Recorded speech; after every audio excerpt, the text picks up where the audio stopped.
Hi there, how's everything? Let's enjoy today the bamboo plant. It is a giant grass noted for the usefulness of its hollow wooden stem, which make lovely baskets, wall mattings, and exotic furniture.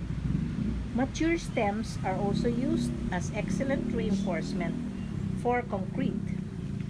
Young bamboo sprouts make delicious spring rolls with chopped carrots and other vegetables. The closely matted roots of the bamboo help control soil erosion, and this plant exudes 100% oxygen, a real boon for clean air and a healthy environment, don't you think? Bamboos rarely bloom, most often only after clumping together for some 30 years. Only branches near the top of the main stem bear flowers, and then they usually die after they bloom.